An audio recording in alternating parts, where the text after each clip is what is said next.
We could talk about getting it set up. No, you just tap it once. Oops. Did I fuck it up? Let's just try again. Should we hear noise? No. What are these? Oh, I saw a red light in the back. No, it's not on. You just pull the battery out and put it back in. And that'll make it work? Yeah. That's funny. It's like a hack. Little tip. Turn it on and off again. That's what we're doing. Because I probably messed some setting up. So now I just tap it, right? Yeah, no, it's going now. It's going. Okay. Yeah, we're all good. Alright, well, we're here at the World Series of Ghosts HQ. I am the whole World Series of Ghosts, pretty much. I have a drummer, you haven't met him. Really? Yeah. Name's Paul. He's a wild one. We played a show. I'll show some clips of it. Okay. And during the podcast, but it's just me and him. I play guitar, and one of my best friends, Bill, he was there, and like he never really got my music at all. Like he was kind of like you, like it's kind of weird, like he didn't really understand it. And I sent I him thought songs. it was funny. It was the first time I was listening to it. Yeah, I sent him songs and stuff, and he didn't really get it. And then like I ended up inviting him to the show, and we played as a two-piece. I had just the electric and an amp, and Paul played drums, and he's like, I get it now. He kept saying that after the show, and now he's like one of my main dudes. I send like everything to him and Rob.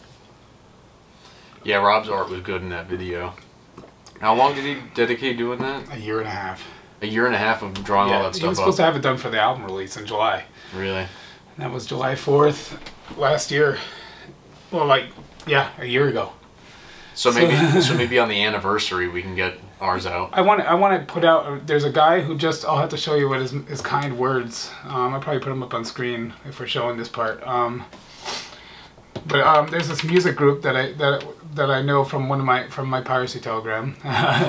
There's like I'm not gonna say what it is, but there's like a dude that was just like, hey, I see you like music, because I was showing him some of my music, and he's like, I see you like this. There's a musicians group I'm in, and I want to add you to it. And he added me to it. I shared the link to my music, and another guy he was like, I don't really like it. He's like an EDM type guy, and then a couple days later, he just messaged me out of nowhere this link about protest rock not being dead.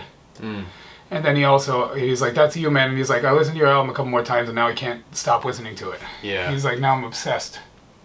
There we go. I just muted it. It should not feedback anymore.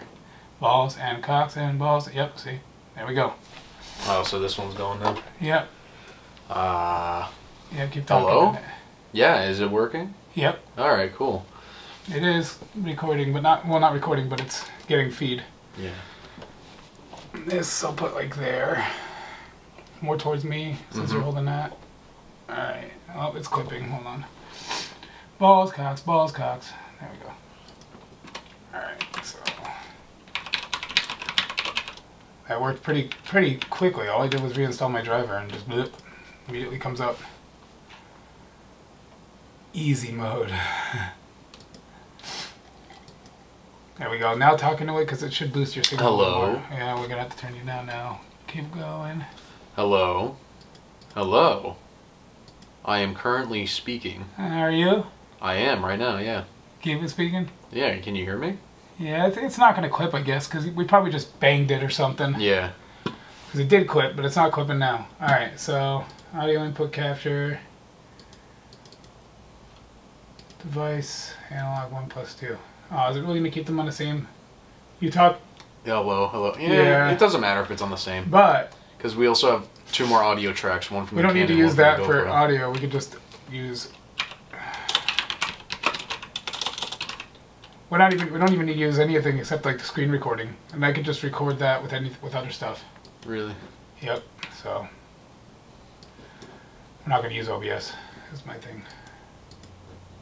That didn't look like OBS. It's Streamlabs version of it. It's way better. Huh. Even though it's not working right for what I need right now, it is way better. I've never heard of this Streamlabs. It's just like a modded version of OBS. It's official. It's official as shit. It's just like a made simpler, made more user-friendly version. I actually thought OBS was pretty user-friendly for recording. But it'll show your Twitch feed and everything with you. Yeah, OBS does that too. I know, but it's cleaner. I like it more.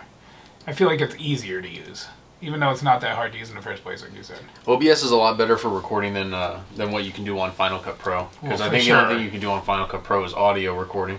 There we go. I wanted that shortcut. And I think it would be limited to one channel as well. Yeah.